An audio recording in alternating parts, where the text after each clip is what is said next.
debate, the honourable member for Don Valley West. Well, that was an exciting response.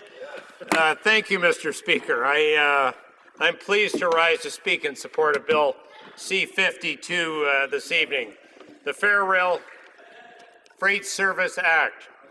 My comments today will describe our extensive consultations with stakeholders from across the rail-based supply chain.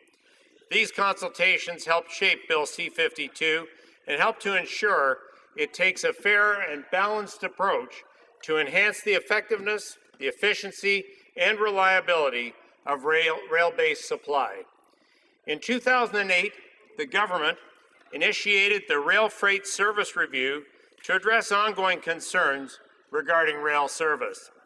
As part of the review, the government appointed an independent panel of 3 eminent persons, and the panel's mandate was to provide recommendations on how to address rail service issues, including both commercial and, if necessary, regulatory solutions. In issuing its recommendations, the panel consulted extensively and broadly with stakeholders in the rail-based supply chain. Indeed, the panel held broad consultations with 85 shippers, railways, and other stakeholders, and received over 140 written submissions.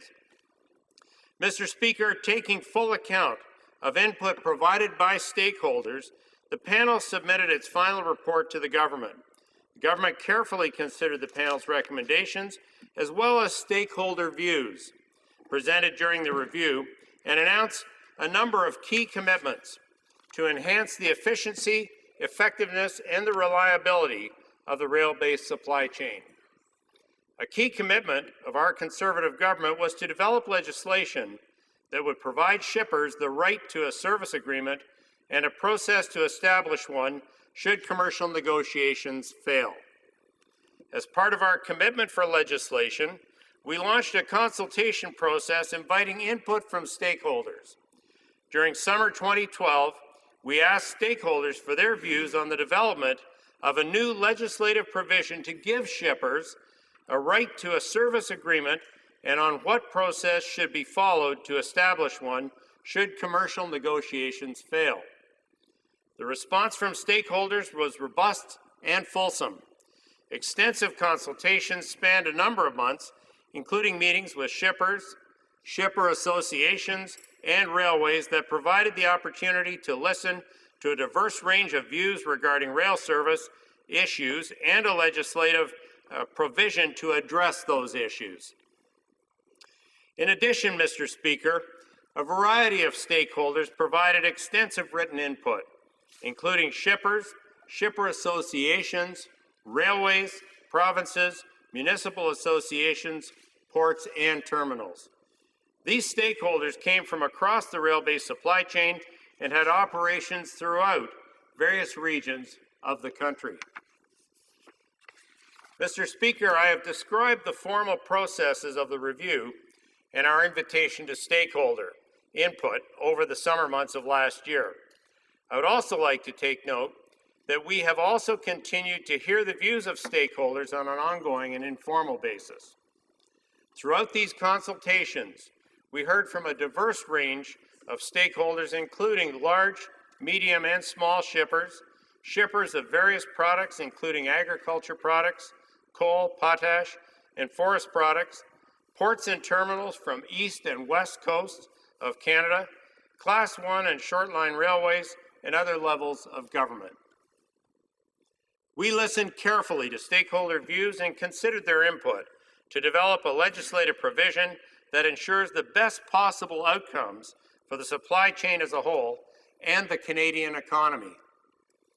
The Fair Rail Freight Service Act responds to key points raised by stakeholders throughout the consultations which I just described.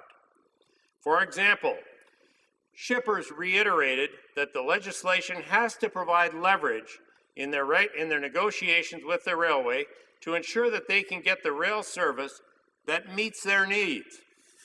Shippers have also expressed that a process to establish agreements must be timely and efficient. As well, shippers have asked for a mechanism that will hold railways accountable for service failures. We've heard these concerns. The bill provides every shipper with the right to a service agreement and a process to establish one where commercial negotiations fail. Service agreements will help give shippers more clarity on the rail service they can expect to receive. While we expect that most will be able to negotiate agreements commercially, the arbitration process ensures that shippers identify the elements to be addressed to ensure they can get the rail service that truly meets their needs. Furthermore, the arbitration process is 45 days, which can be extended at the arbitrator's discretion for up to another 20 days. This timely process will allow shippers to focus their resources on growing their businesses. In response to shippers' request for greater railway accountability, the bill provides for the Canada Transportation Agency to apply an administrative monetary penalty of up to $100,000 for each railway service failure. This is a strong mechanism to hold railways accountable. The bill is a balanced approach, reflective of stakeholder views in several other regards as well. For example, both the shipper and the railway must first try to resolve the matter commercially. Should commercial negotiations fail, there is a process for an arbitrator to establish an agreement. The arbitrator will have sufficient flexibility to impose an agreement that is tailored to the given situation. In this flexibility, the bill recognizes that there is no one-size-fits-all solution, and railways have an obligation to provide service to all users on their network. Mr. Speaker, it's clear that the Fair Rail Freight Service Act is the product of listening to input provided by stakeholders. The bill's approach is firmly grounded in the views and concerns expressed by stakeholders from across the rail-based supply chain.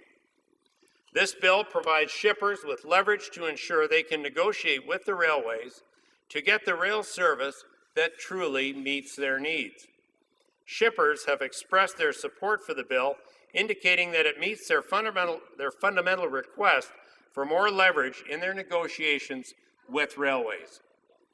Bill C-52 balances the railway's requirements to provide adequate and suitable service to all other customers.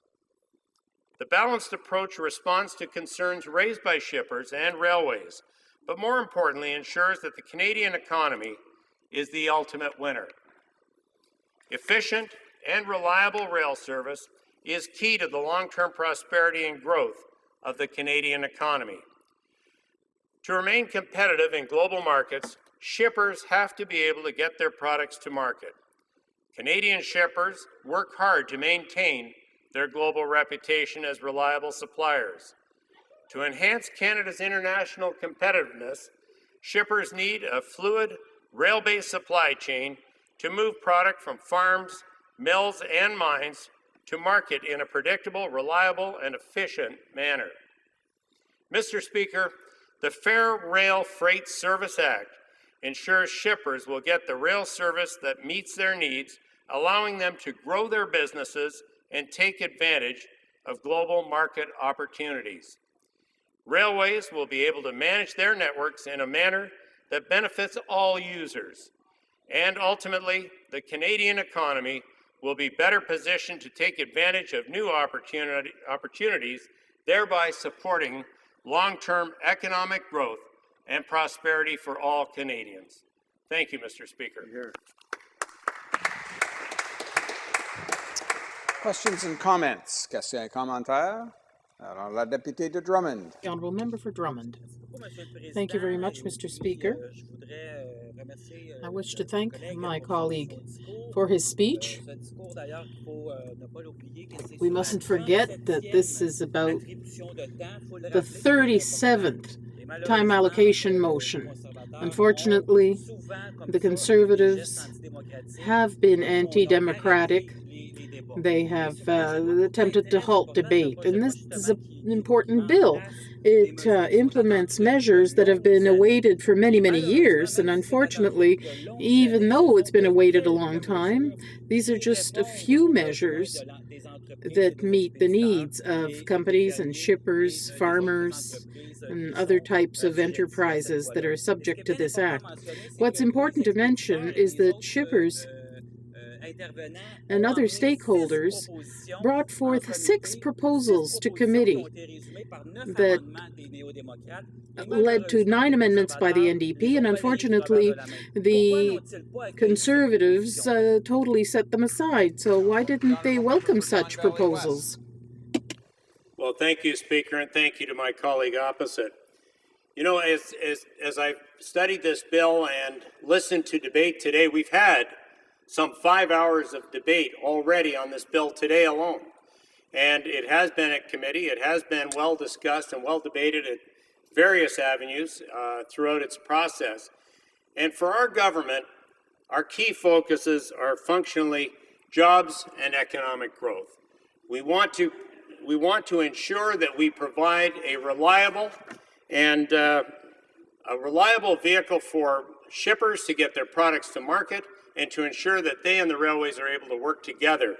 And Mr. Speaker, I'd like to just quote from a quote that I have here from Richard Patton, President and CEO of the Chemistry Industry of Association of Canada, who said, "The level of service offered by Canada's railways can make the difference between companies investing here or taking their business elsewhere." And he goes on to say, "This legislation is critical not only for our industry's competitiveness, but for Canada's overall productivity and prosperity." And I think that puts it in a nutshell. Thank you, Mr. Speaker. Questions and comments? The Honourable Minister of State for Western Economic Diversification. Yes, Mr. Speaker. I want to talk a little bit about how important this is for our province of Saskatchewan. In particular, Canpotex that ships potash. Their inland rail car network winds through more than 1,600 kilometers of rugged terrain and severe climate challenges to reach its export terminals on the West Coast. And to better accommodate this journey, the company has a fleet of almost 5,000 rail cars, custom designed to handle the bulk density. Their specialized rail car design results in an increase in operating capacity, but he wants to point out that they have a partnership with Canadian Pacific and Canadian National Rail in Canada and with Union Pacific in the United States. That, to me, tells me they recently signed a 10-year agreement with CP, CN, and UP, and the agreements help secure needed transportation. It tells me that this is a good balance, this particular shipping bill, because companies already are working very well with the rail. As earlier spoke about how important this bill was and have a good balance, and I believe this is a good balance. I would like to know if the member would like to elaborate. The Honourable Member for Don Valley West. Thank you, Mr. Speaker. And I think, I thank my colleague for her comments, because I think that's exactly what this bill is about. It's about creating reliability and certainty for the shippers and creating an environment where the railways will deliver on time and at the price contracted. And I feel this bill is fair and balanced in what it presents, and certainly it does exactly what it was intended to do. And I'm delighted, incidentally, to note that we have support from the other sides of the House to ensure that this bill will be successful. Thank you, Mr. Speaker.